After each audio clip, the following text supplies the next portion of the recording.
తాకట్టులో ఉన్న మీ బంగారాన్ని విడిపించి ఆ రోజు ఆన్లైన్ రేటుకి మేము కొంటాం. Bhavani gold company. నమస్కారం, వెల్కమ్ టు సుమన్ టీవీ. నేను గీతాంజలి. ఫిబ్రవరి 16వ తారీఖున సంకష్టహర చతుర్థి అండి. ప్రతి మాసం వచ్చేటువంటి ఈ సంకష్టహర చతుర్థి ఎంతో విశేషం అంటారు. ఆ గణపతికి పూజ చేసుకుంటారు సకల విఘ్నాలు తొలగడానికని. అలాగే ఇంకొన్ని విశేషాలు కూడా ఉన్నాయి ప్రత్యేకించి ఈ మాఘమాసంలో వచ్చినటువంటి సంకష్టహర చతుర్థికి. తెలుసుకుందాం ఆ వివరాలు. వివరించేందుకు ప్రస్తుతం మనతో పాటు ఉన్నారు ప్రముఖ జ్యోతిష్యులు బ్రహ్మశ్రీ నందిభట్ల శ్రీహరి శర్మ గురువు గారు. వారితో మాట్లాడదాం. గురుగారు నమస్కారం అండి. వాగర్థావివ సంపృక్తౌ వాగర్థ ప్రతిపత్తయే జగతః పితరౌ వందే పార్వతీ పరమేశ్వరౌ. సదాశివసమారంభాం శంకరాచార్య మధ్యమాం అస్మదాచార్య పర్యంతం వందే గురుపరంపరాం. ఆదిత్యాయ చ సోమాయ మంగళాయ బుధాయ చ గురుశుక్రశనిభ్యశ్చ రాహవే కేతవే నమః. శృంగేరి జగద్గురు పీఠాధిపతులకి కంచి పీఠాధిపతులకి నమస్కారములు తెలియజేసుకుంటూ కార్యక్రమాన్ని ప్రారంభిద్దాం. సంకష్టహర చతుర్థి ప్రతి మాసం వస్తుందండి. చక్కగా పూజ అయితే చేసుకుంటారు ఆ రోజు అంతా నియమంగా. అంటే వినాయక చవితి ఎలా అయితే చేసుకుంటారో ఇంకా అలాగే భావిస్తారు చాలా మంది. అదే ఈసారి చాలా ప్రత్యేకం అంటున్నారు మాఘమాసంలో వచ్చేటువంటి చతుర్థి. వివరాలు తెలియచేయండి. తప్పకుండానమ్మా.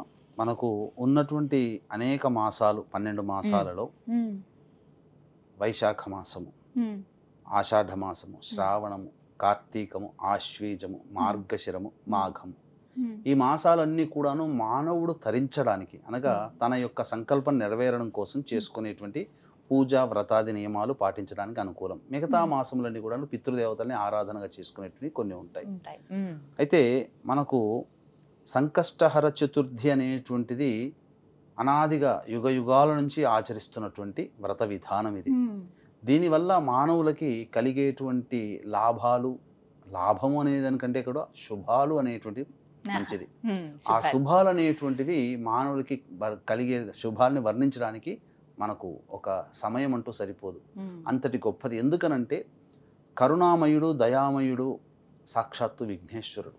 ఎవరు పిలిచినా పలుకుతాడు. ఎందుకంటే దీనికి సంబంధించిన ఒక గాథ కూడా ఉంది. పూర్వము గణపతి చిన్నతనంలో ఎవరికైనా కానీ జంతువుల్ని చూసినా లేకపోతే ఆట బొమ్మల్ని చూసినా, ఇప్పటి కాలం పిల్లలు చిన్న చిన్న కుక్క పిల్లలతో సరదా పడుతుంటారు. మేక పిల్లలు, కోడి పిల్లలతో.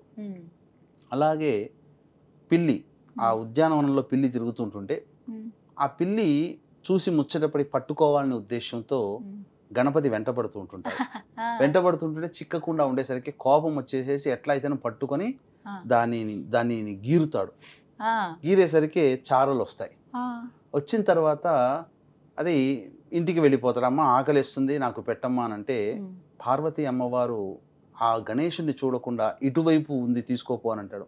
అమ్మ నాకు చూసి చెప్పొచ్చు కదా అని అంటే ఎటువైపు వచ్చినా ఆయనకి మొహం చూపించకుండేసరికి పట్టుబట్టి అమ్మని చూడాలని చెప్పి గణపతి ముందుకు వస్తాడు. కనబడగానే అమ్మవారి చెంప మీద గీరలు కనబడతాయి.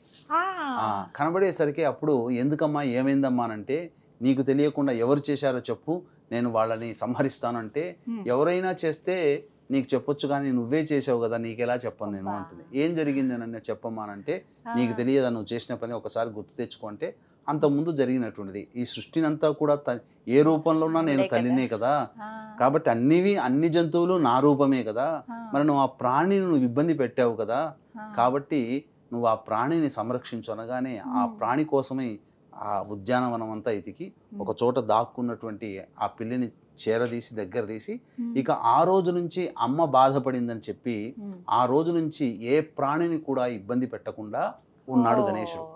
కాబట్టి అందరినీ కూడాను సమదృష్టితో దయా దృష్టితో చూసేటువంటి ఆ గణపతిని ఎవరైతే ఈ సంకష్టహర చతుర్థి రోజున వ్రత నియమాన్ని అనగా మనకు ఈ వినాయక చవితి, వరద చతుర్థి, సంకష్ట చతుర్థి అని చెప్పి మనకు 2 నియమాలు అనేటువంటివి ఉన్నాయి. కాబట్టి ఈ వరద చతుర్థిని వినాయక చవితిగా మనం పిలుచుకుంటుంటాం. ఈ సంకష్టహర చతుర్థి వ్రతాన్ని మాత్రం పౌర్ణమి వెళ్ళిన తర్వాత చతుర్థి తిథి ప్రదోషకాల సమయంలో ఉండగా వచ్చేటువంటి రోజున ఆచరించాలి అని మనకు శాస్త్రం చెప్పబడి ఉంది. ఇప్పుడు ఫిబ్రవరి 16వ తారీఖు వచ్చింది కదా, ఆదివారం రోజు వచ్చింది. దానికి ఇంకా చాలా విశిష్టతలు ఉన్నాయమ్మా. ఎందుకనంటే మాఘమాసము ప్రత్యేకం ఒకటి, రెండవది ఆదివారం అనగా రవికి సంబంధించినటువంటి వారముగా చెప్పబడి ఉంది. మూడవది హస్తా నక్షత్రం ఉంది. అనగా మనకు చతుర్థి తిథిని నిర్ణయించేటువంటిది చంద్రుడి గమనమే కదా, అట్టి చంద్రుడికి నక్షత్రం అయినటువంటి హస్తా నక్షత్రం ఉండగా ఇది జరిగింది.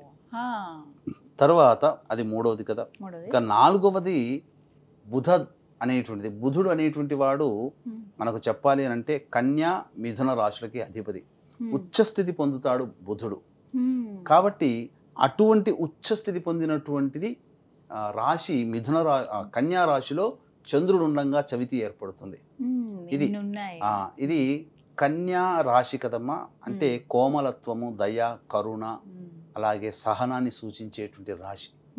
ఆ రాశిలో చంద్రుడు ఉండగా చతుర్థి తిథి వస్తుంది. అన్నిటికంటే ఇంకొక ప్రధానమైనది ఐదవది గొప్ప లక్షణము, ఆ సమయము ప్రదోషకాల సమయంలో చేసుకోమని చెప్పబడి ఉంది కదా వ్రతము. ఆ ప్రదోషకాల సమయము స్థిర లగ్నంలో ఏర్పడింది, అనగా సింహలగ్నము. సింహలగ్నంలో చేసినటువంటిది ఏంటంటే లక్ష్మీప్రదము. కాబట్టి సింహలగ్నాధిపతి అయినటువంటి రవి కూడా, అలాగే హస్త నక్షత్రము ఏ రాశిలో ఉందో ఆ అధిపతి అయినటువంటి బుధుడు కూడా సప్తమ కేంద్రంలో స్థితి పొంది ఉండి లగ్నాన్ని చూస్తున్నాడు. ఇది చాలా విశేషం.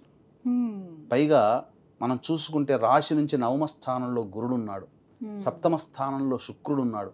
ఇవన్నీ కూడా లక్ష్మీప్రదాన్ని సూచించేటువంటిది, చాలా విశేషం. కాబట్టి ఈ రోజున నుంచి ఎవరైతే సంకష్టహర చతుర్థి వ్రత నియమాన్ని ఆచరిస్తారో, నియమంగా పెట్టుకొని 1 నెల కానీ, 3 నెలలు కానీ, 5 కానీ, 7 కానీ, 11 కానీ, 18 కానీ, 21 వారాల పాటు కూడా, 21 నెలలు పాటు కూడా చేసుకునేటువంటిదిగా ఉందమ్మా.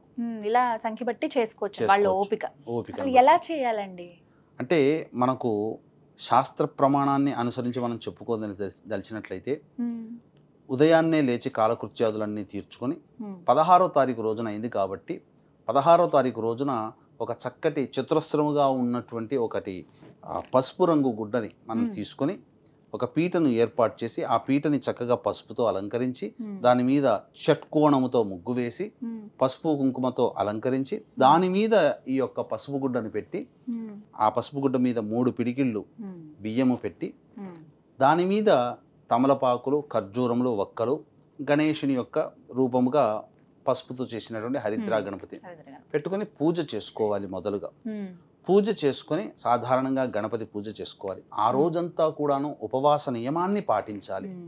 ఉపవాస నియమాన్ని పాటించి ప్రదోషకాల సమయానికి చేరుకునే సమయానికి కాలకృత్యాదులన్నీ తీర్చుకొని మళ్ళీ గణపతి పూజ అనేటువంటిది స్టార్ట్ చేయాలి. అయితే ఈ గణపతి పూజ అనేటువంటిది మనము దేవాలయంలో ముందుగా వెళ్ళి గణపతికి అర్చన, గరికతో అర్చన అవన్నీ జరిపించుకుని వచ్చి ఇంటికి వచ్చి నియమాన్ని పాటించాలి. చంద్రుణ్ణి చూసి అప్పుడు నియమాన్ని పాటించాలి. ఆ చంద్రుని ఖచ్చితంగా ఆ రోజున చూడాలమ్మా. చంద్రుడు నెలవంక మంచిగా చక్కగా కనిపిస్తుంది. ఇక ఆ 3 పిడికిళ్ళు ఏవైతే బియ్యం తీసామో ఆ బియ్యాన్నంతా కూడాను వేసి బెల్లముతో చేసినట్టు పాయసంగా చేసి అప్పుడు గణపతికి పూజ చేయాలి. గణపతికి మనం వినాయక చవితి రోజున ఏ విధంగానైతే మనం పూజా విధానంగా చేస్తామో ఆ విధంగా చేసి ఉండ్రాళ్ళు, అలాగే సంబంధించినటువంటి ఈ బెల్లం పాయసం శక్తి కొలది చేసుకొని నైవేద్యంగా పెట్టి చంద్ర దర్శనం చేసుకొని అప్పుడు భోజనం చేసినట్లయితే తప్పకుండా ఆ గణపతి యొక్క అనుగ్రహాన్ని పొందిన వాళ్ళం అవుతాం. ఇది వ్రత విధానం చక్కగా చేసుకోవాలి. ప్రతి నెల సంకష్టహర చతుర్థి రోజున సద్యస్కాలంలో అంటే ఈ యొక్క సంబంధించినటువంటి సంకష్టహర చతుర్థి వ్రతాన్ని ఆచరించినటువంటి వాళ్ళకి అనేక ప్రయోజనాలు కలుగుతాయి. ముఖ్యంగా ఏ పని చేయాలన్నా బుద్ధి కుశలత ఏర్పడుతుంది, సహనం అనేటువంటిది ప్రధానంగా వస్తుంది. మనిషికి ఇప్పుడు సహనం లేకుండానే కదమ్మా, ఇప్పుడు హోటల్కి వెళ్తాము, తీసుకొచ్చేంత ఓపిక కూడా ఉండదు, ఆ లోపలనే గొడవ పెట్టేసేస్తాం ఏదైనా పదార్థాన్ని ఆర్డర్ చేసి. అన్నిటికంటే మించి సహనం, గణపతి నుంచి నేర్చుకోదగినటువంటిది సహనం. ఆ సహనం అనేటువంటిది ఏర్పడుతుంది. అలాగే నరదృష్టి, నరఘోష, బ్లాక్ మ్యాజిక్లు ఎవరైతే ఉంటాయో అవన్నీ చేసిన దోషాలన్నీ కూడా తొలగిపోతాయి సంకష్టహర చతుర్థి రోజున. ముఖ్యంగా గణపతి కూడా చాలా విశేషమైనటువంటి ఫలితాలను ఇచ్చేటువంటి వాడు. మనకున్నటువంటి హిందూ సనాతన ధర్మ సాంప్రదాయంలో మనకు ఆదిశంకరాచార్యుల వారు అనేక మంది మత ఆచారాన్ని పాటించే వాళ్ళందరినీ కూడా జయించాడు అన్నాడు కదా.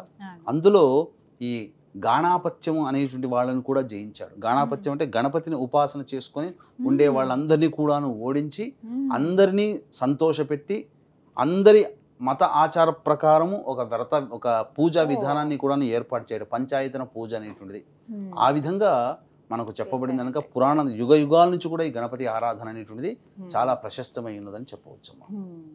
గురుగారు ఇంకా ఏమైనా నియమాలు ఉంటాయండి ఆ రోజున ప్రత్యేకంగా? ముఖ్యంగా ఆ రోజున బ్రహ్మచర్య వ్రతాన్ని ఆచరించాలి. ఆ రోజున ఆచరించినటువంటి వాళ్ళు గణపతి యొక్క అనుగ్రహం కోసమే గణపతిని చక్కగా తలుచుకుంటూ నిద్ర ఉపక్రమించాలి. అలాగే ధూమపానము, మద్యపానము, మాంసాహారం ఇవన్నీ కూడా నిషేధము.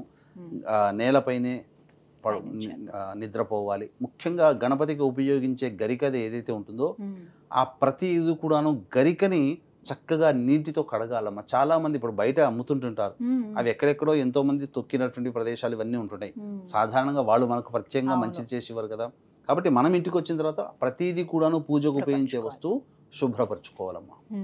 3 చతుర్థులు చేద్దామని అనుకున్నప్పుడు మధ్యలో ఏమైనా ఆటంకం వస్తే మహిళలకి తర్వాత మళ్ళీ అంటే అది తప్పించి లెక్కించొచ్చా అండి? మళ్ళీ మొదటి నుంచి వస్తుందా?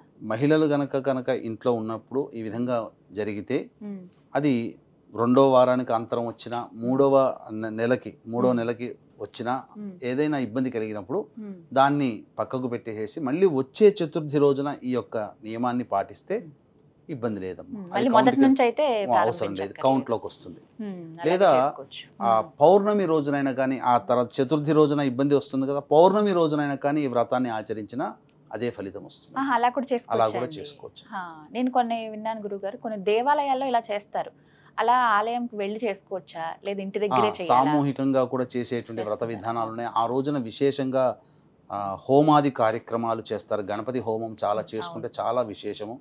గణపతికి ఆ రోజున ప్రదోషకాల సమయంలో హోమం గనక చేసుకుంటే గణేష చతుర్థి రోజున ఎంతటి పుణ్య ఫలితం పొందుతామో వినాయక చవితి రోజున అంతటి పుణ్య ఫలితము ఆ రోజున పొందుతామమ్మా. ఈ విధంగా అందరూ ప్రతి నెల చాలా విశేషంగా చేసుకుంటారంటే అందులో ఈసారి మాఘమాసం ఇంకా విశేషం అన్నారు. ఆదివారం రోజు వచ్చింది, ఇంకా ప్రత్యేకంగా చేసుకోవచ్చు. అందరూ కూడా సెలవు ఉంటుంది ఆ రోజు, చక్కగా చేసుకోవచ్చు.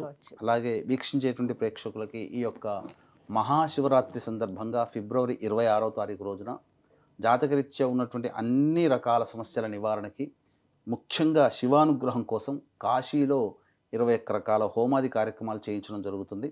అలాగే రుద్రపారాయణాలు కూడా చేయడం జరుగుతుంది. అవకాశం ఉన్నవాళ్ళు కార్యక్రమ తదనంతరం కాంటాక్ట్ చేసి మీ గోత్రనామాలు నమోదు చేసుకోవచ్చు. చక్కగా వివరించారు గురుగారు, ధన్యవాదాలండి.